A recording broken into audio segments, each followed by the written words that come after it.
Macron veut être au centre des débats politiques en cette rentrée à 3 mois du premier tour de la présidentielle. C'est réussi. Le président de la République a choisi le Parisien pour parler ce matin et sortir cette phrase choc sur les non-vaccinés qu'il veut emmerder jusqu'au bout. Avant de rejoindre Jacques Serret à l'Élysée, écoutez ce que disait ce matin Valérie Pécresse, la candidate des Républicains à la présidentielle, sur CNews au micro de Laurence Ferrari. J'étais indignée par ses propos parce qu'il n'a pas dit que cela. Il a dit aussi que les non-vaccinés n'étaient pas des citoyens. Or, ce n'est pas au président de la République de trier entre les bons et les mauvais Français. Il faut les accepter, il faut les diriger, les rassembler sans les insulter. Il faudra mettre fin à ce quinquennat du mépris. Je suis d'ailleurs la seule à pouvoir en terminer avec un président qui visiblement ne supporte plus les Français quand ils ne pensent pas comme lui.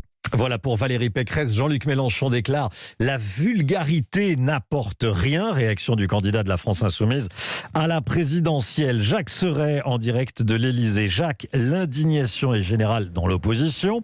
Mais ce qu'il faut bien comprendre, Jacques, c'est que c'est une communication d'Emmanuel Macron totalement maîtrisée. Ce n'est pas un dérapage. Oui, ça n'a rien d'un dérapage, Romain. On est loin de la petite phrase sortie à la va-vite et pas réfléchie. Cet entretien avec les lecteurs du Parisien a duré 2 heures à l'Élysée. Et cette formule « emmerder les non-vaccinés », le chef de l'État la prononce à 2 reprises. C'est ça la stratégie, insiste Emmanuel Macron, qui juge même les anti-vaccins d'irresponsables. Et à ses yeux, les irresponsables ne sont plus des citoyens. Des propos chocs extrêmement clivants. Et si le locataire de l'Élysée les prononce, c'est qu'il y trouve un intérêt. D'abord, ça lui permet en cette rentrée de janvier de se replacer au centre de la campagne. On ne parle que de lui, surtout avec ce procédé, son objectif inavoué de fracturer la droite, fragiliser sa principale concurrente à la présidentielle, Valérie Pécresse. Vous le savez, si la candidate des Républicains défend le pass vaccinal, ses troupes sont très partagées sur la question. En se montrant cash et ferme, Emmanuel Macron prépare le terrain à ses soutiens pour qu'il pointe cette faille des LR, qu'il montre en quelque sorte que le camp Pécresse n'a pas la capacité de gouverner, puisqu'incapable d'être d'accord sur ce sujet fondamental. Je peux vous dire, Romain, que hors micro, les plus proches conseillers du président sont très satisfaits de cette séquence. Jacques, dans cette interview fleuve donc accordée à nos confrères du Parisien et d'Aujourd'hui en France, c'est le président de la République qui parle ou c'est le candidat ? Alors là, il n'y a plus de doute, Emmanuel Macron endosse le costume de candidat. Je le cite, il n'y a pas de faux suspense. J'ai envie, explique-t-il au sujet de la présidentielle. Il attend simplement que la situation sanitaire s'améliore pour se déclarer officiellement. Mais ces mots sont bien ceux d'un candidat. Après le président bienveillant qui faisait son mea culpa le mois dernier, place aujourd'hui au candidat transgressif. Merci beaucoup Jacques Serret dans la cour de l'Élysée. On est en direct avec Frédéric Michaud, directeur général adjoint d'Opinionway, pôle Opinion. Bonjour Frédéric Michaud. Bonjour. Je voulais vous avoir pour avoir votre avis de sondeur, évidemment. Est-ce que selon vous, les Français sont choqués ou sont finalement d'accord avec le président de la République ? Alors sur la forme, je pense que c'est un propos qui est choquant, c'est un propos qui est vulgaire, qui ne correspond pas au niveau d'expression qui est attendu du chef de l'État. Il y a des précédents, on se rappelle du propos de Nicolas Sarkozy lors d'un salon de l'agriculture qui avait été aussi mal perçu et qui avait abîmé son image présidentielle.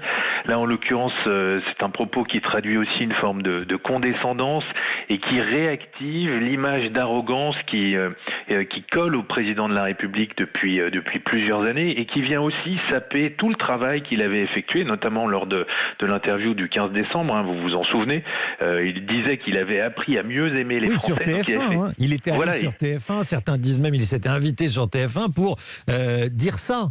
Notamment. Oui, pour lisser son image, pour redorer son blason, là on voit que tous ses efforts sont ruinés d'une certaine manière. Oui, parce qu'on lit ici ou là, un président de la République ne devrait pas dire ça.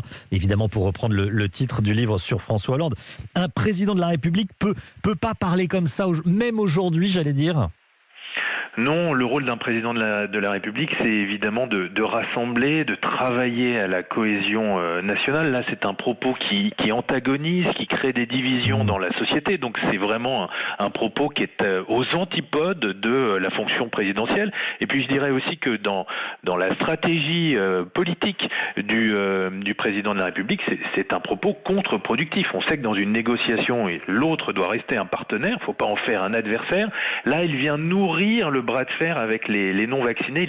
Il les renforce, il les fortifie dans leur position.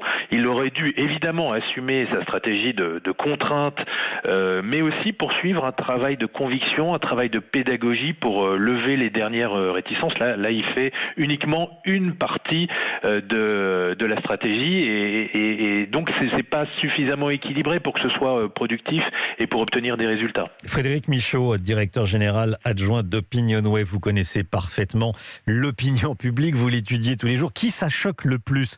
La droite, l'opposition de droite, l'opposition de gauche, les jeunes, les plus âgés ?